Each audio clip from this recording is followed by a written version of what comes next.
शरीर के अंदर, स्वयं आत्मा रूप में। और यहाँ से, और ये जो हमारे सिर के ऊपर नरम भाग होता है यहाँ पे, इसको हम लोग तालू बोलते हैं ना। क्या बोलते हैं आप? तालू बोलते हैं ना, तालू। इसको योगी लोग, महापुरुष लोग योग की भाषा में बोलते हैं ब्रह्मरंदर।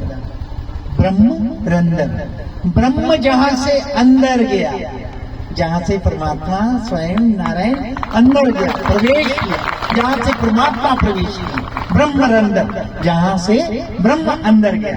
तो ये फिर हिलता डुलता है, घूमता फिरता उठ के इधर उधर देखने लगा।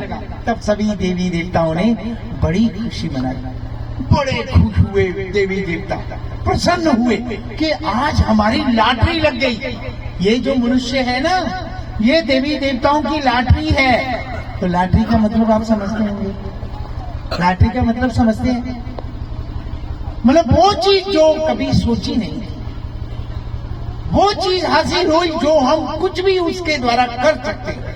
हमारे पास आज 10 लाख है, तो हमारे पास पता चला कि 100 करोड़ रुपया आ गया, तो वो लॉटरी लगी। अब वो 100 से क्या करना है, बड़ा बड़ा प्लान बनाता है, बड़ा बड़ा कुछ जो है इसी तरीके से दिमाग को इस्तेमाल करता है, ये भी करूंगा, वो भी करूंगा। मतलब देवताओं की लॉटरी लगने के बाद देवता कितने खुश हुए कि आज हम प्रसन्न हैं इस मनुष्य को हम पा करके, ये लॉटरी को पा करके।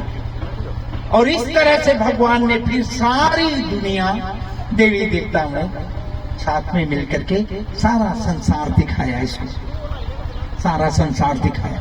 और भगवान ने कहा कि ये जितना जो कुछ भी है मानव, जो कुछ भी दिखाई दे रहा है, जो कुछ भी दिखाई दे रहा है, ये सब मैंने तेरे लिए बनाया।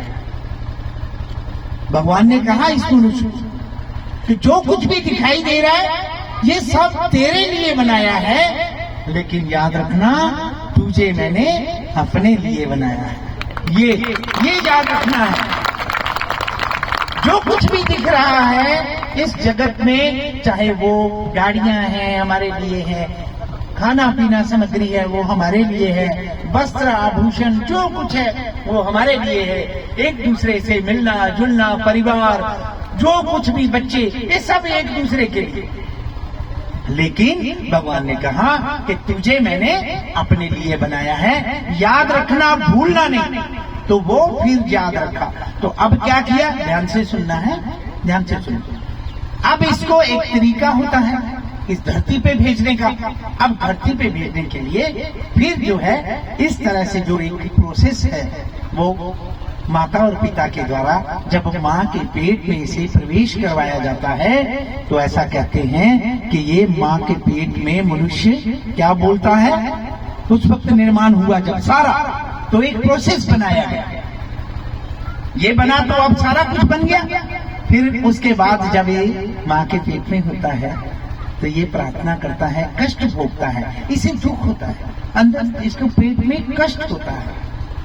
आप लोग, हम लोग सभी जानते हैं एकादशी का व्रत कौन करता है, कोई कोई करते होंगे, या कोई भी किसी भी प्रकार का व्रत करते होंगे, या फिर किसी वजह से आप सुबह से शाम तक कोई ऐसा कारण बन जाता होगा, भूखे रहते हैं, या कोई कारण से भूखे रह जाते हैं, भूख लगती है।